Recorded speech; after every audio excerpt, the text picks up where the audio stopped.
Programme news watch میں ناظرین ایک بار پھر آپ کو خوش آمدید کہتے ہیں۔ آج صدر نے پارلیمنٹ کے دونوں ایوانوں سے خطاب کیا۔ کیا عوام کی اور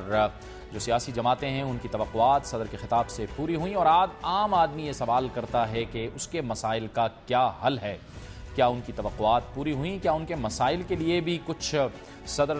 آصف علی زرداری صاحب کی جانب سے کوئی بیان سامنے آیا، یا کوئی بات یا کوئی حل سامنے یا کوئی تجویز سامنے آئی؟ اسی پر ہم گفتگو کر رہے ہیں۔ تحریک انصاف کے رہنما عمر چیمہ ہمارے ساتھ موجود ہیں، اور پروگرام کے اس مرحلے میں ہمیں جوائن کیا ہے کراچی سے کموڈٹی ایکسپرٹ جناب شمس الاسلام خان نے۔ خان صاحب، آپ کو بھی ہم خوش آمدید کہتے ہیں۔ عمر چیمہ صاحب، اہم بات یہ ہو رہی تھی کہ ظاہر ہے کہ اس وقت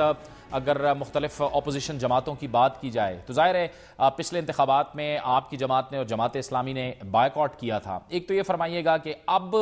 تو کوئی ایسی قوت سامنے نہیں آئے گی، کیونکہ لوگ یہ کہتے ہیں کہ کچھ قوتیں ایسی تھیں جو کہ شاید خائف تھیں تحریک انصاف سے یا جماعت اسلامی سے، لہٰذا انہیں پارلیمنٹ سے دور رکھا گیا۔ ابھی جو آپ کا ایک ردم بن رہا ہے، آپ سمجھتے ہیں کہ آپ جو ہے وہ پنجاب کے اندر اور مختلف جو صوبے ہیں ان میں سیریس ڈنڈ کر پائیں گے جو اہم جماعتیں ہیں ان کے ووٹ میں؟ جی جاوید صاحب، آپ جانتے ہیں کہ آزاد عدلیہ کی جو تحریک چلی تھی اس کے ذریعے جو ایک ملک میں ایک تبدیلی کی فضا جو چلی تھی،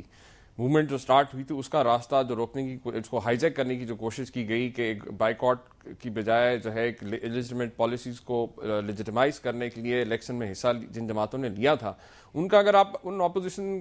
جماعتوں کا جو پارلیمنٹ میں جو آپ کردار بھی اگر دیکھ لیں، جو فرینڈلی پہلے 3 سال بالکل ایک فرینڈلی اپوزیشن کے طور پہ کردار رہا ہے، اور اب بھی اگر آپ دیکھیں تو بالکل ایک منافقانہ ان کا کردار ہے۔ کیونکہ آپ اگر حالیہ دنوں میں دیکھیں تو ریمنڈ ڈیوس کیس کے حوالے سے، خاص طور پہ جب قومی عزت اور غیرت کا سودا کیا گیا، تو یہ دونوں جماعتیں جو ہیں اس ایشو پہ بالکل ایک دوسرے کے بالکل ساتھ تھیں، اور مل کے انہوں نے جو کیا،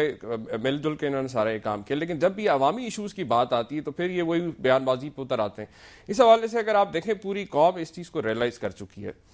کہ آج ہمیں جو سب سے بڑے ہمارا مسائل جو مہنگائی، بے روزگاری ہے، اس کی سب سے بڑی وجہ جو ہے کرپشن اور ٹیکس چوری ہے، اور اس کو روکنے کے لیے ہمیں ایسی ہی قیادت چاہیے جس کا جینا مرنا اس قوم کے ساتھ ہو، جس کے سٹیکس اس قوم کے ساتھ ہوں، جو خود کرپٹ نہ ہو، دوسروں کا دیکھیں ایک چور دوسرے، یہ ثابت ہو گیا کہ ایک چور دوسرے کا احتساب نہیں کر سکتا، ٹیکس بھی وہی کلیکٹ کر سکتا ہے جو خود ٹیکس دے۔ یہاں پہ ہم دیکھتے ہیں کہ بجائے ٹیکس نیٹ کو بڑھانے کے، مزید جو پہلے سے جو ٹیکس دے رہے ہیں انہی کا مزید جو ہے خون نچوڑا جا رہا ہے، اور آئے دن ابھی جس طرح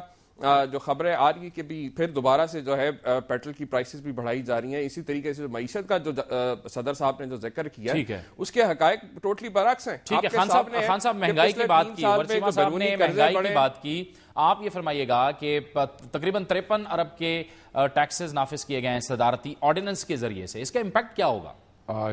جاوید صاحب، اس میں جو پاکستان میں جو ابھی آپ نے دیکھا ہے 16 مارچ کو اس قوم کو کئی جھٹکے لگے ہیں، اور 3 جھٹکے ایسے تھے جس میں آپ نے 3 آرڈیننس ایشو کیے، پریزیڈنشل آرڈیننس، اور اس میں آپ نے 120 بلین روپیز کا آپ نے ایک منی بجٹ اناؤنس کر دیا، اور جس سے ایڈیشنل ٹیکسز کا برڈن جو ہے کوئی 53 بلین کا آ رہا ہے، جو کہ جتنی جو چیزیں جو آپ کی کموڈیٹیز تھیں یا آپ کی بہت سارے امپورٹس تھے، جیسے جنریٹر تھے اور آپ کے ٹیکسٹائل تھا، ان سب سیکٹرز کو جو ایگزیمپٹڈ تھے ان کو آپ نے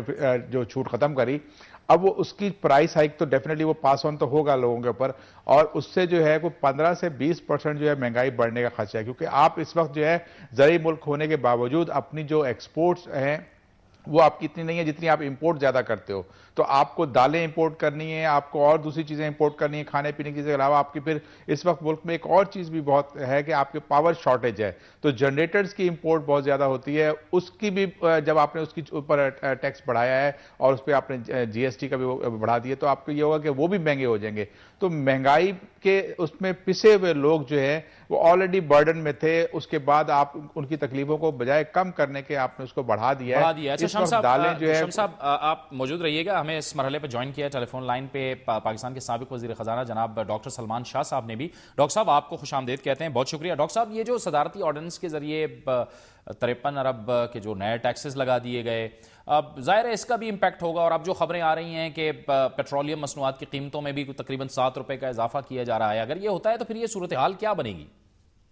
دیکھیں، بات یہ ہے کہ یہ کوئی آج کی بات نہیں ہے کہ آج یہ کام ہو گیا، یہ 3 سال کی ایک تسلسل سے مس مینجمنٹ اور مس گورننس کا نتیجہ ہے کہ آپ کی اکانومی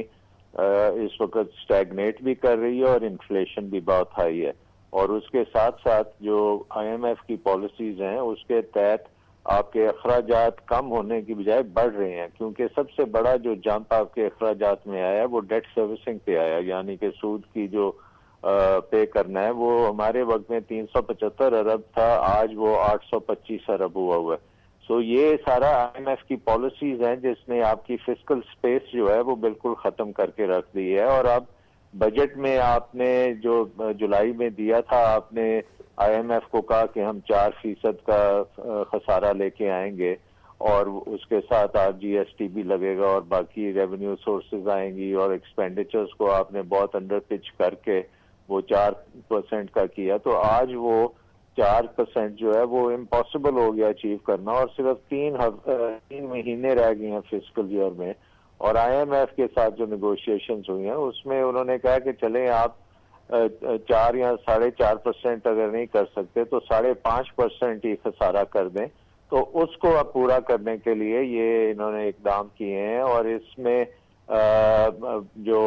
میجر کام کیا ہے کہ یہ 15% جو لگے گا یا زیرو ایگزیمپشن، 15% فلڈ سرچارج ہوگا، اور زیرو ریٹنگ جو ہے وہ ختم کی گئی ہے، 1.5% ایکسائز بڑھایا گیا ہے۔ تو زیرو ریٹنگ پہ تو یہ ہے کہ جب ہم نے اس کو زیرو ریٹنگ کیا تھا اس وقت جو اس میں فلائنگ انوائسز کے مسئلے تھے، اور کیونکہ ریفنڈ یہ زیادہ تر ایکسپورٹ انڈسٹریز ہیں اور ایکسپورٹس کے اوپر سیلز ٹیکس نہیں لگتا، تو وہ دینے کے بعد ریفنڈ ہوتا تھا،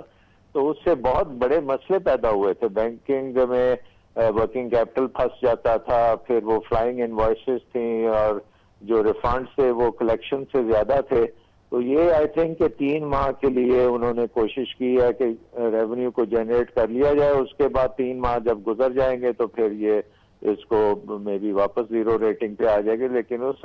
دیر میں یہ ایکسپورٹ انڈسٹری پرٹیکولرلی ٹیکسٹائل کے اوپر خاصا نیگیٹو ایک امپیکٹ آئے گا۔ ٹھیک ہے، بہت بہت شکریہ، بہت بہت شکریہ ڈاکٹر سلمان شاہ صاحب ہمارے ساتھ موجود تھے۔ وقت ہوا چاہتا ہے یہاں پر ایک بریک کا، اور بریک کے بعد ہمارے اس پروگرام کا سلسلہ جاری رہے گا۔